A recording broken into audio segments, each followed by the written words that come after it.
is Dogmatic Media. I'm Jay. And I'm Bree. And we will be talking today about The Strangers, unfortunately. Yeah. And we'll also be talking about the Netflix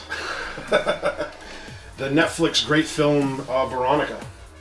Yeah. Which was touted as people were leaving the theater and they couldn't... No, not the theater. It's a Netflix movie. Well, no. Yeah, there was a thing on Facebook that people were saying, oh, I can't finish this movie because it's so scary. Well, it was in film festivals, too, overseas, yeah. And people were, like, leaving the theaters. I think they were leaving the theaters because it was so sucked. bad. Yeah. So awful. God. It's just your regular Exorcist movie. Like, Exorcism movie or Except the the Ouija Exorcist board. was good. No, I'm saying, like, it's more Ouija board gone wrong. Like, it was just fucking in Spanish. Yeah. Like, who cares? I mean, there was... Wow. There were a few scenes that were It was shot really well, though. That's what I took from it. It was shot really well. The cinematography was really good. Sure. But unless you're, a film student, there's really no reason to watch this movie at all. Not even a little bit. No, it's awful. Don't waste your time. Just don't. Don't do it. It's funny because today, all of the movies that we're talking about, everyone has seen. Yeah. Which is good. Mm-hmm. And I feel bad for each and every one of us. Actually spent money to go see this, but we'll get to that later. Right now, we're going to get to James, who has a doozy of a review. So let's hear from James.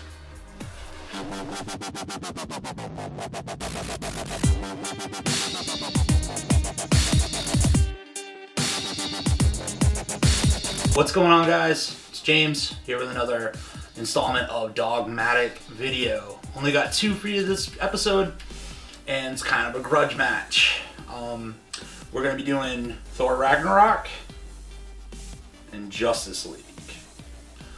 Let me get the easy one right out of the way. We're going to start with Thor Ragnarok. So, Marvel, yet again, continuing their success at banking on really unknown directors for the most part, indie guys, with Taika Waititi directing Thor Ragnarok.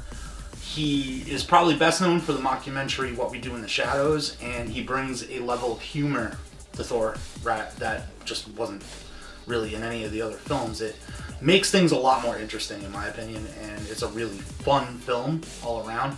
The actors, it's top shelf 100%. Everybody in the film is just fantastic, with standouts going to Kate Blanchett as Hela and Jeff Goldblum as the Grand Master. Tom Hiddleston returning as Loki. Always a wild card. Always a good time. I want to get through this pretty quick because I got a whole lot to say about the other one. So basically, my only gripe with the film was that it was so funny and humorous all the way through, but some of the really gravitous moments of the film, just there wasn't any need for one-liners in there, like Thor's planets exploding.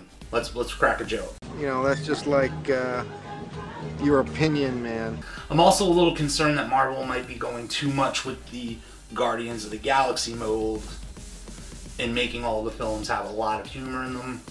Might be losing something. I think we're on the cusp of seeing these films get too funny for their own good. Beyond that, though, this installment in particular, in the moment, was fantastic.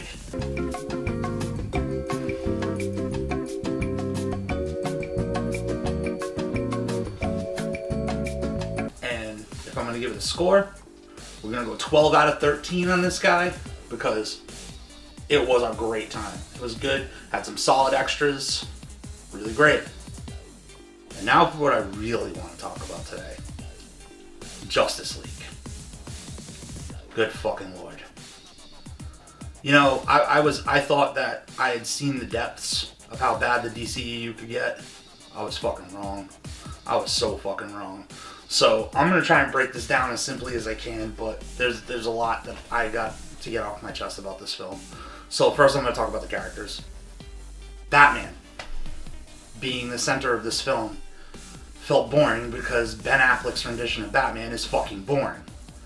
He's so flat. I mean, how DC, Warner Brothers, how can you let a guy that's responsible for this, I'm not the bad guy, be your Batman?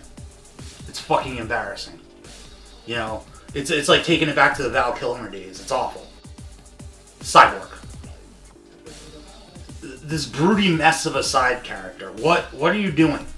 I feel like at any moment he's gonna wrap a flannel around his waist and start playing Nirvana covers. He's just fucking miserable. Like the robot version of the meme where it's not a phase, Dad, this is the real me. That's him. It's fucking horrible. Wonder Woman. All of the character development that you guys laid down in Captain America the First Avenger. Sorry. Wonder Woman, the film. Got destroyed and reduced to... It basically just got reduced to a moral compass with a short skirt. The fuck are you doing? Aquaman. fucking Aquaman. Or Aqua Bro, as I like to refer to him. He was such a forced bullshit cool guy that at some point I felt like he was gonna jump out of the water with a fucking PBR in one hand with a fucking tie-dye snapback on, asking me where I could get good coke. What the fuck? The Flash? Honestly, I got nothing bad to say about The Flash. It was really well casted and funny. I mean, he only probably had about 10 minutes of screen time. So, I mean, you really bet on the wrong horse, but he was alright. Fucking Superman. I'll get into the hackneyed way you guys brought him back from the dead in a second, but what was up with that ugly ass CGI? Like Henry Cavill's face looked like water putty being spread across a fucking skeletal mold. It was creepy and weird and gross and oh my god, fuck. Awful. Okay, and now, finally, we're gonna talk about Steppenwolf. Why did you pick a fucking villain that was named after a mediocre 70s band? What? Like Steppenwolf, what the fuck is wrong with you people? And on top of that, he was like the most one-dimensional, flat, boring, lazy piece of shit villain I've ever seen. Last episode, I was just talking about how these villains have to be the backbone of the film. And you give us this, it might as well have been a cardboard cutout with a fucking Loki hat on. It was awful. It was awful. Jesus. Alright, so let's talk about the actual film as it progresses. It starts in the most perplexing fucking way possible. So, Batman's in Gotham doing his Batman thing. He's got a guy tied up on a rope. He's hanging him over a ledge. All of a sudden, he sees this fly creature. I don't know. It's got wings. It's flapping around like a fucking idiot. He runs that down, inexplicably. Fights it, wins. And then he says, I have to assemble the League.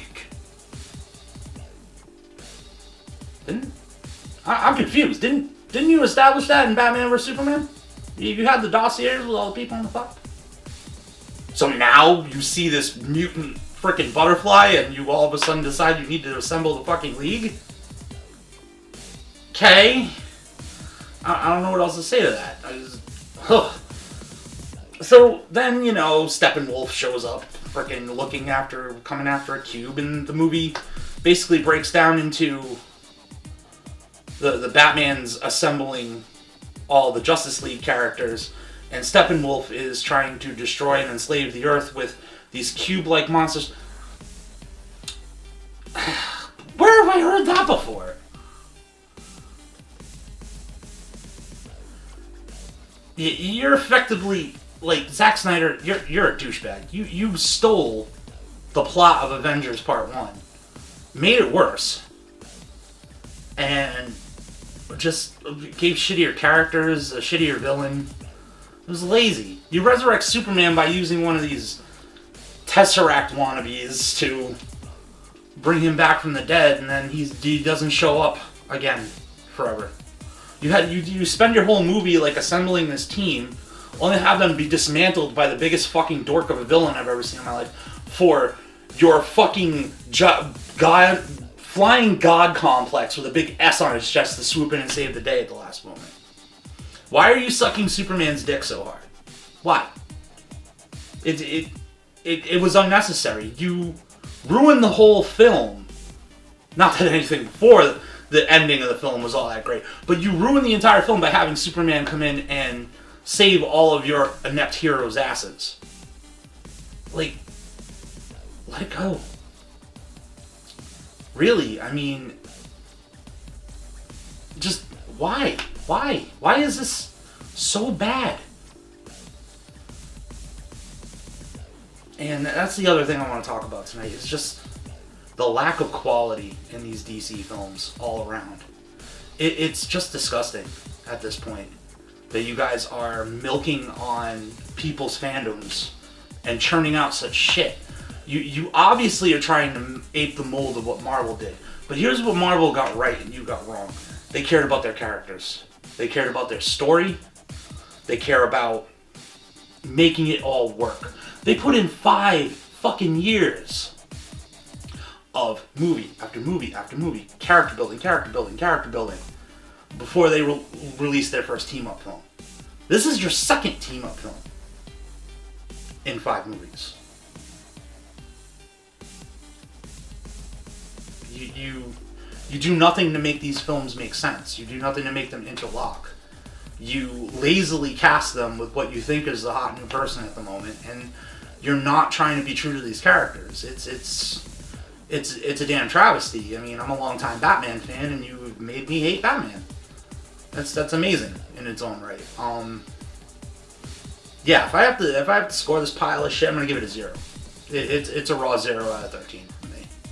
It's the single most disappointing thing I've seen in a long time. I didn't even pay for the damn Blu-ray, and I want my stepdad to get his money back. You're an awful director, Zack Snyder, and I hope to hell Warner Brothers gets with it and fires you. Well, that's going to be it for me tonight, guys. Catch Jay and Bree. See you later.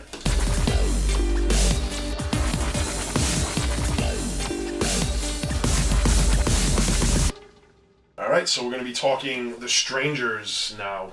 Pray at Night. And with us we have Justin Dion, thank you.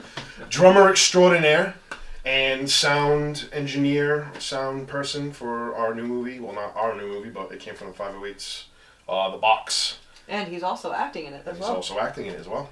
Get to play Langdon. Awesome. Very good. Alright, so we all saw that piece of crap. Yeah. It had a $5 million budget. Ugh, they could have done that with like 5 cents. Mm-hmm. It was awful. I'm not a fan at all. I'm convinced they blew their entire budget on that one actress, and then everything else was just... Christina Hendricks? Yeah. Is that what yes. That one. No, Bailey Madison, dude. Who? Bailey Madison, the chick in the Ramon shirt, even though she's probably never listened to the Ramones. Yeah, no, I wasn't focused on her. I'm old. Well, I'm new. I So, migrate towards the mothers. She's and not in the Once daughters. Upon a Christina Time, in Hendricks? Foster's. She's a cute redhead. She is a very cute redhead. Thank you, Justin. Finally, someone agrees with me. I- She's super hot. She's super hot. Yeah. That's like the only good part about the movie. That was the only good part about that movie. I mean, you have like these $500 Ford trucks, like this crappy little like campsite. Like, where did the money come from? Like, you can tell they're like the little quart things of the vampire blood that they're using. Yeah. Like, yeah. budget where? I was less concerned with the budget and more concerned with where was the creepiness None. from the first one. There was like 3 jump scares that weren't even scary. Yeah, I mean the first one had that creepy factor. It wasn't necessarily like gory or whatever, but it had the like creepiness to it. This one just, there was nothing. It was just, here's these 3 people gonna terrorize this family, and there you go, watch. Yeah. They were lazy about it too. I mean, even as like you're trying to watch and like, oh, trying to be scared for these people, they don't even fight back. Right, Yeah, not right. even a little bit. Every death Dude, was that flat. scene with the kid with the gun, he had that pointed right at her head, and I'm in the theater. I'm like, pull the fucking trigger, dude. You know how. What are you doing? She killed your mother. She's trying to kill your sister. Pull the trigger, dude. Even the sister had more balls than he did. Yeah, Like, give me the gun. Yeah, give me the gun. I'll shoot her. She said something like that. I was just, I did not like this. This show was just, all the movies we're watching on this show was just, they were Garbage. awful. Yeah. Garbage. Just garbage. Oh, You know, God. Veronica was hyped up. That was crap. This was I don't hyped even up. think, was it hyped up? I didn't Not know really. anything I didn't even about know it was out until I was looking up. Oh, Yeah. what's going on in March? Oh, 10 years later. Yeah, yeah.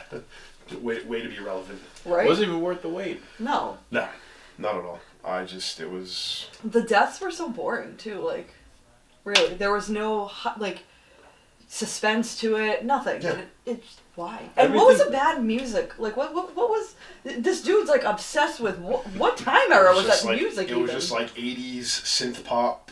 Why? And who's the dude too? They said they blew their whole budget on like that one actress or those two actresses, and then everything else is like, well, we'll get the discount music, we'll get the discount Luke Wilson to play the dad, we'll get like it's just everything was just cheap. They just grabbed like that's what I call 80s from the bin at Walmart. They're like, oh, we'll just play this. That's fine. It's like it was in the truck when we bought it, so we're just gonna keep playing it. Exactly. It was already out. We can't turn the radio off, so we'll just add it into the movie. But it was just, like I said, Christina Hendricks was the best part of that movie. Still not worth $10, but No, not even a little bit. I could watch her on Mad Men for free at home, so I don't need to spend $10 to go there. Although the theater we went to, they had these There were like, reclining tables. seats, right? Yeah, but they had like these tables. Oh, fancy. Yeah, and they like move in and out. That was worth the price of admission alone. Yeah. That was fantastic. The chairs were better than the movie. Yeah. They for really real. really were. So just don't waste your time. Don't waste your money. It's just a big steaming pile of crap. Yeah. What would you say? Scale 1 to 10 for them? No, 1 to scale 1 to 13. 13. 1 to 13. 1 to 13. What would you get? 0.5. Oh. It was terrible. What do you say, Brie? What would you give it? 4. Really? 4. I don't know. I was gonna give it a 3 just for Christina Hendricks. Yeah, same. That's it. Hot redhead, you know? Exactly. That makes a big difference. Hot moms. Love the hot moms. Hell yeah, man. Gotta do it. All right. Well, Justin, thank you for coming on. And Appreciate your feedback. That has been Dogmatic Media, and we'll catch you next time. Bye. Later.